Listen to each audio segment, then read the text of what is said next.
በአዲስ አበባ ከተማ የነዋሪውን የቤት ፍላጎት ጥያቄ ምላሽ ለመስጠት መንግስት በሚያከናውነው ግንባታ ብቻ መመለስ አይቻልም።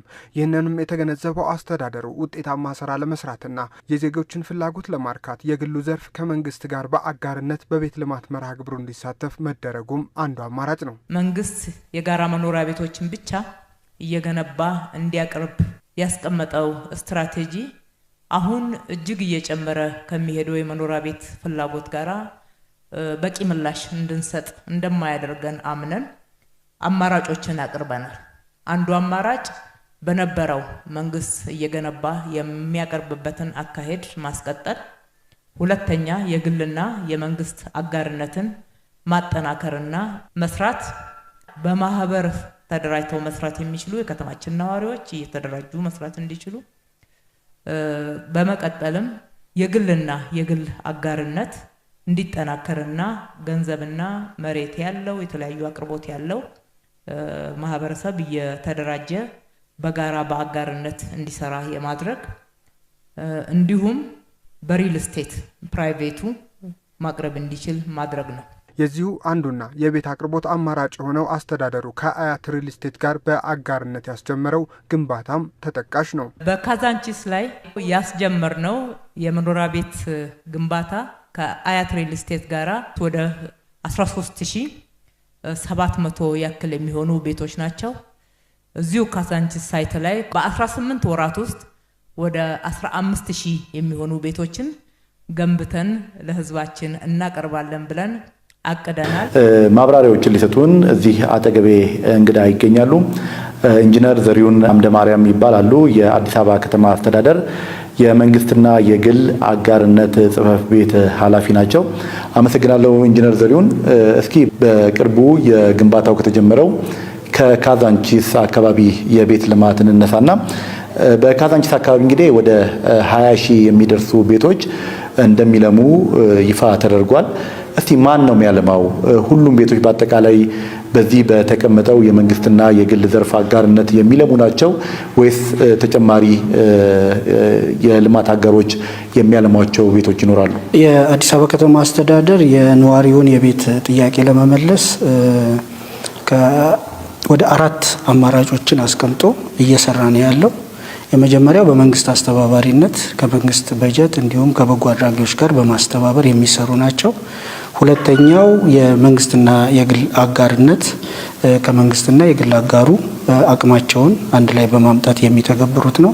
ሶስተኛው የ20/80 እና 40/60 ተመዝጋቢዎችን እድል በመስጠት የቦታ በማዘጋጀት በማህበር ተደራጅተው እንዲገነቡ የማድረግ ነው። አራተኛው በራሱ በግል ዘርፉ የሚገነባ ነው። ሌላኛው ደግሞ የግል ይዞታ ያላቸው የግል የማልማት ፍላጎት ፋይናንስ ማድረግ የሚችሉ ያላቸው የሚሰሩት በእነዚህ ሁሉ የቤት አቅርቦት እንዲጨምር የማድረግ አማራጮችን ደግፎ በቀጥታ ደግሞ ራሱ ቢሳተፍባቸውም በቀጥታ ተሳትፎ እየሰራ ያለ ነው። የካዛንቺስን በራሱ ስናየው ያስጀመርነው የቤት ልማት በመንግስትና የግል አጋርነት ነው። እዛው ካዛንቺስ ላይ ግን በመንግስት በራሱ በመንግስት አስተባባሪነት የቤቶች ልማት ኮርፖሬሽን ለኦቪድ ኮንትራክት ሰጥቶ የሚያሰራቸው ሌሎች 1000 ቤቶች አሉ። እንዲሁም እዛው አካባቢ በግል አልሚዎች የሚለሙ አሉ።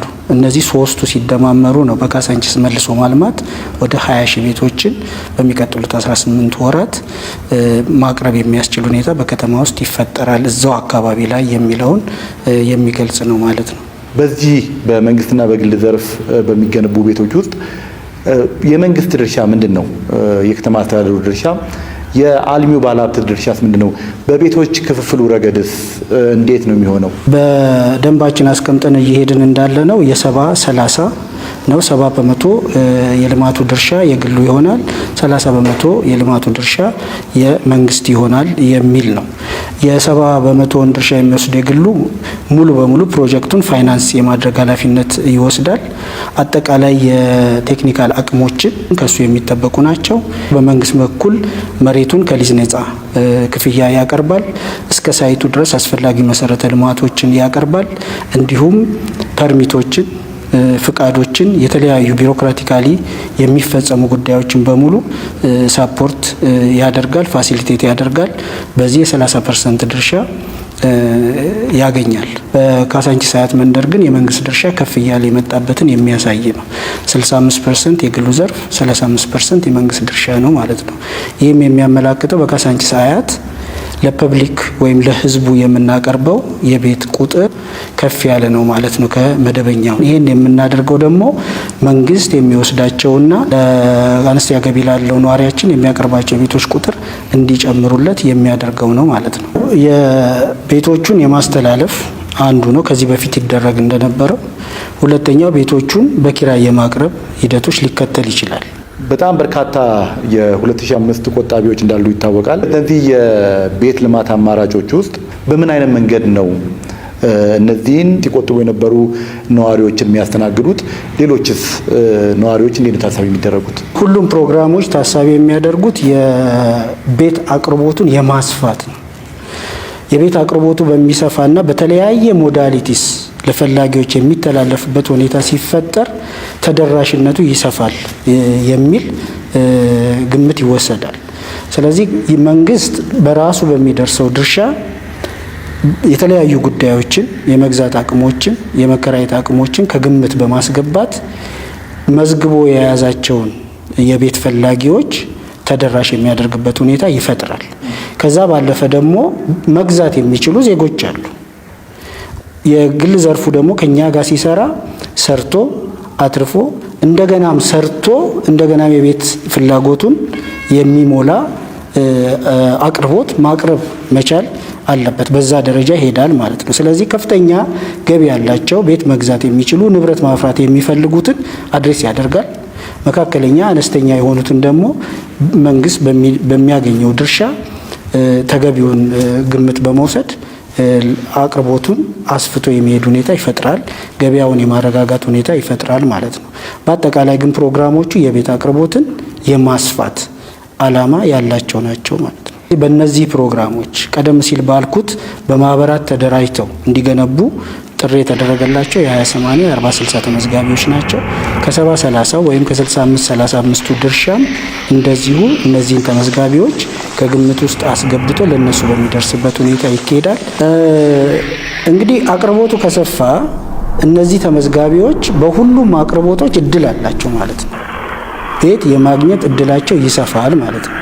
ቤት አቅርቦቱ በሰፋ ቁጥር ደግሞ የመግዛት ወይም ደግሞ የተሻለ ዋጋ የመቅረብ ሁኔታው ይፈጠራል ማለት ነው። ይሄንን እያደረገ ያለው እየተከተልን ያለ ነው የፖሊሲ አካሄድ ነው። እኛ ብቻ ቤት ሰርተን እናቅርብ የሚለውን ትተን ሰፊ በማድረጋችን ነው።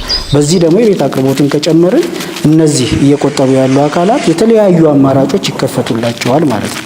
መንግስት ግን በተለየ ሁኔታ እነዚህን ቆጣቢዎች ማዕከል ያደረገ ከራሱ ድርሻ ላይ ፕሮግራሞችን ያበጃል፣ አቅርቦቶችን ያደርጋል። በኪራይ ለሚችሉት በኪራይ ያደርጋል፣ በግዢ ለሚሄዱት በግዢ የሚያገኙበት ሁኔታ ያመቻቻል። ስለዚህ ተመዝጋቢዎቹን የዘነጋ አካሄድ የሚሄድበት ሁኔታ የለም። ምክንያቱም በግልጽ ያለ የቤት ፍላጎት እነዚህ ተመዝጋቢዎች ስለሆኑ። ግን ደግሞ ከተመዝጋቢዎቹም የሚጠበቁ ሁኔታዎች ይኖራሉ። እነዚህ ተመዝጋቢዎች ወደ ቁጠባ ሲገቡ የቤት ዋጋ የነበረበት 2005 ሲገቡ አለ። ዛሬ ደግሞ የተለያዩ ሁኔታዎች የጉልበት ዋጋውም የእቃ ዋጋውም ጨምሮ ያለበት አለ። እነሱም ለዚህ ዝግጁ ለመሆን ቁጠባቸውን መቀጠል አለባቸው፣ የበለጠ ማስፋት አለባቸው ማለት ነው። ለዚህ ራሳቸውን ዝግጁ ማድረግ አለባቸው። እኛ አማራጮቹን እናሰፋለን፣ የተሻለ የቤት አቅርቦት እንዲኖር እናደርጋለን። እነሱ ደግሞ ይሄን ለመጠቀም ቁጠባቸውን ማሳደግ እና በተከታታይ የመቆጠብ ሂደቱን ማስፋት ይጠበቅባቸዋል ማለት ነው።